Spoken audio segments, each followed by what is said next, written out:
سندھ کے ایک بہت ہی چھوٹے سے گاؤں جس کا نام ہے ملاقات یار، وہاں سے میرا تعلق ہے۔ فلمیں دیکھنے سے، گانے سننے سے جو ہے وہ زندگی نہیں بسر ہوتی۔ اپ کمنگ کون سی ٹیکنالوجیز ہے یا لینگویجز ہیں یا فیلڈس ہیں جس میں ہمیں مہارت حاصل کرنی چاہیے؟ میں بھی پاکستان سے بحرین سے پھر میں یو ایس آیا تھا۔ آج جو ہمارے گیسٹ ہیں وہ کافی لوگ ان کو جانتے ہیں، کسی تعارف کے محتاج نہیں۔ وہ ہیں اعجاز قریشی، کینیڈا والا۔ السلام علیکم سر۔ وعلیکم السلام۔ السلام علیکم آپ کو بھی۔ سر ہم آپ کے اب انٹروڈکشن سے سٹارٹ کریں گے۔ میرا نام اعجاز قریشی ہے اور سندھ کے ایک بہت ہی چھوٹے سے گاؤں جس کا نام ہے ملاقات یار، وہاں سے میرا تعلق ہے۔ یہ ڈسٹرکٹ انڈر محمد خان اب ڈسٹرکٹ ہے ہمارے۔ جب تک وہاں تھا اس وقت تک ڈسٹرکٹ نہیں تھا، لیکن اس وقت ڈسٹرکٹ حیدرآباد میں ہوتا تھا، اور بالکل دریائے سندھ کے کنارے، ریور انڈس کے کنارے پر ایک چھوٹا سا گاؤں ہے، اور وہاں سے میرا تعلق ہے۔ 1976 میں میں نے آئی ٹی جو ہے وہ پڑھنا شروع کی، آئی ٹی کا کام شروع کیا، اور بحیثیت کی پنچ آپریٹر کے میں نے یہ کام شروع کیا۔ پھر میں موو ہو گیا 1971 میں کراچی، اور پھر جب سے 1997 تک 97 تک پھر میں کراچی میں ہی رہا۔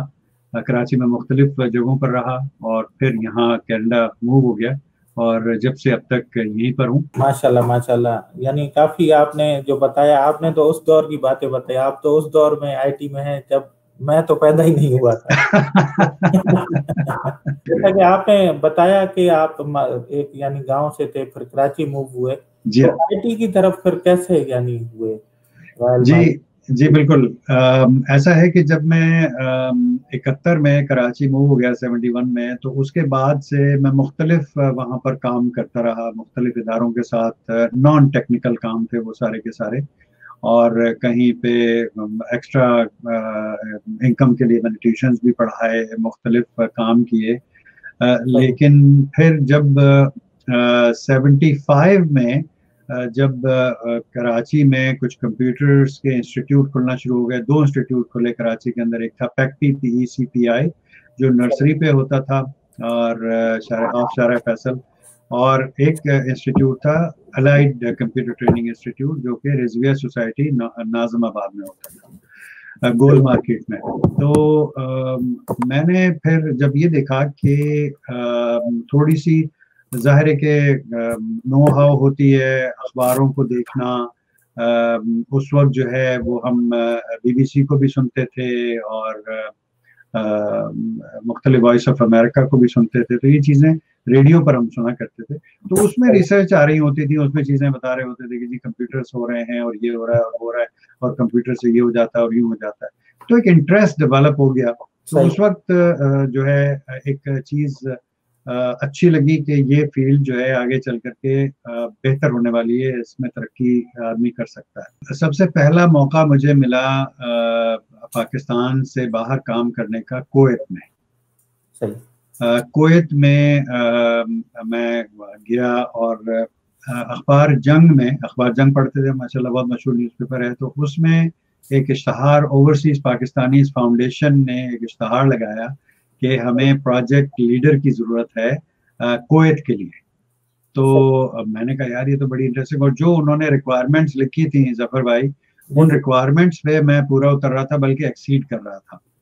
تو میں نے اس میں اپلائی کر دیا۔ اپلائی کر کے جو ہے وہ پھر ہم بیٹھ گئے، بالکل کوئی یعنی وہاں سے کوئی بات چیت کچھ بھی نہیں۔ میں نے کہا شاید ایسے ہی یا کسی کو سلیکٹ کر لیا ہوگا۔ کوئی 9-10 مہینے کے بعد وہاں سے ایک لیٹر آیا، اور وہ کہتے ہیں کہ جی آپ کا فلاں دن انٹرویو ہے، اور کویت سے ہماری ٹیم آئی ہوئی ہے، اور آپ آ کر کے انٹرویو دیجیے۔ تو جب ہمارے انٹرویو ہوئے تو الحمدللہ سلیکشن ہو گئی، اور میں واحد پروجیکٹ لیڈر کی پوزیشن پر میں سلیکٹ ہو کر کے پاکستان سے میں گیا۔ ایک پروجیکٹ لیڈر اور تھے، وہ UK سے سلیکٹ کر کے لے کر کے آئے تھے، ان کا نام ضیا تھا، وہ بھی پاکستانی نیشنل تھے لیکن UK نیشنل تھے۔ ان کی UK سے سلیکشن ہوئی، اور میری سلیکشن پاکستان سے ہوئی، اور الحمدللہ میں کی پوزیشن پر تھا۔ میرے پاس 25 ڈیولپرس تھے، اور میں ان کو پروجیکٹ لیڈ کرتا تھا۔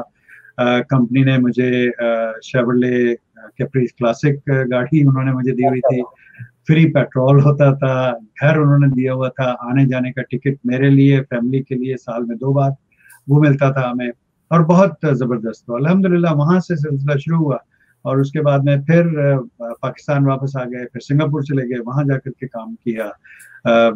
इसी तरीके से फिर टोरंटो आने के बाद फिर यहाँ से मुझे एक बार अपॉर्चुनिटी मिली कि कंसल्टिंग एंगेजमेंट थी, वो मैं साल भर जो है वो मैं हॉलैंड जाकर के, एम्स्टरडम के पास एक जगह है बॉक्समीर, बिल्कुल जर्मन बॉर्डर के नॉर्थ में है, वहां पर जाकर के काम करने का मौका मिला। तब एक हमारे दोस्त ने कमेंट ये भी किया है कि 1970 में कितने कंप्यूटर्स थे पाकिस्तान में, क्योंकि हमने तो 95-96 के बाद देखे हैं कंप्यूटर। बिल्कुल जी, बिल्कुल। मैं आपको बताता हूँ कि जब मैंने काम शुरू किया था तो उस वक्त जो है सिर्फ एक कंप्यूटर होता था, और वो होता था हबीब बैंक प्लाजा में। तो हम जो प्रोग्राम करते थे असेंबली लैंग्वेज में या आरपीजी में या कोबोल में, वो प्रोग्राम हमारे वहाँ जाते थे हबीब बैंक प्लाजा, और वहाँ पर वो की पंच ऑपरेटर जो है उसको पंच करता था, और कार्ड्स के ऊपर वो पंच होकर के आते थे। तो पंच कार्ड का जमाना हमने देखा, आप लोग देखिएगा हिस्ट्री आईटी की, पंच कार्ड से सिलसिला शुरू हुआ, उसके बाद में फिर पेपर टेप आए, फिर मैग्नेटिक टेप आए, फिर उसके बाद में फ्लॉपी बड़ी वाली 8 इंच की फ्लॉपी आई, फिर 5.5 इंच की फ्लॉपीज आई, फिर 3.5 इंच की फ्लॉपी आई, फिर यूएसबी आई, फिर हार्ड ड्राइव।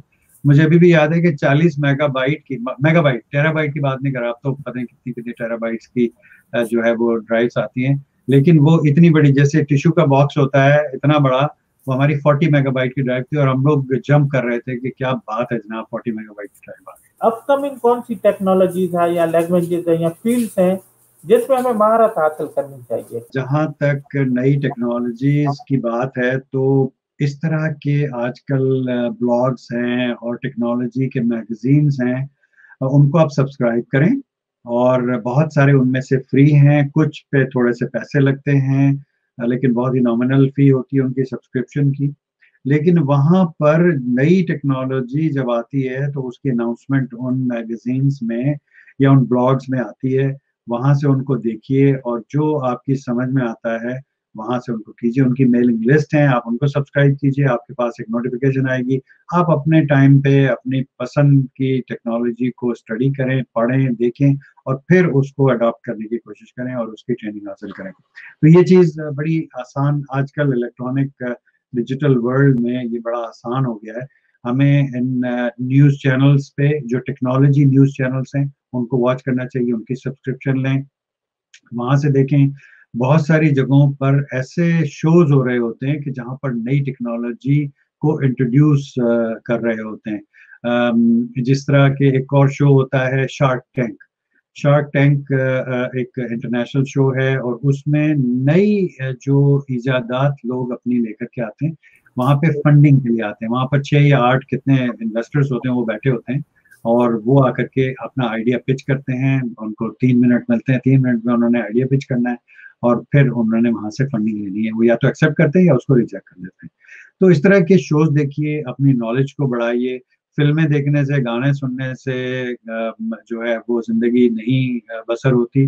आपको अर्निंग करनी होती है, अपना भी पेट पालना है और अपनी फैमिली का भी पेट पालना है। उसके लिए आपके पास नॉलेज और नो हाउ होना जरूरी है। मैं भी पाकिस्तान से बहरीन से फिर मैं यूएस आया था। लास्ट में आप अगर कोई मैसेज देना चाहें हमारे दोस्तों? जी बिल्कुल, बस मेरा मैसेज ये है कि जनाब डिजिटल जो है वो इट्स हेयर टू स्टे, और अपने आप को डिजिटल अवेयर कीजिए। डिजिटल अंडरलाइन कैसे काम करता है, क्यों करता है, उसकी आपको सीखने की जरूरत नहीं है। आप ये देखिए कि उस चीज को आप इस्तेमाल कैसे कर सकते हैं, उस डिजिटल प्लेटफॉर्म को, चाहे वो आपका टैबलेट है, आपका फोन है, आपका लैपटॉप है, कंप्यूटर है। आजकल तो हर चीज डिजिटल है, आपके स्मार्ट टेलीविजन हैं डिजिटल हैं, आपकी जो ये वॉचेस हैं ये डिजिटल हैं, सारी चीजें हैं। इनको इस्तेमाल कीजिए अपनी बेहतरी के लिए, और अगर आप सीखना चाहते हैं तो स्काई इज द लिमिट, बल्कि स्काई, मैं तो हमेशा ये कहता हूँ कि sky is not the limit, उससे भी आगे आप जा सकते हैं। बहुत सारे प्लेटफॉर्म जिसका मैंने जिक्र किया, सबसे नंबर 1 यूट्यूब, फिर एडेक्स है, कोर्सेरा है, और बहुत सारे प्लेटफॉर्म्स हैं जिन पे आप जाकर के फ्री ट्रेनिंग हासिल कर सकते हैं, اور کوالٹی ٹریننگ ان جگہوں پر اویلیبل ہے.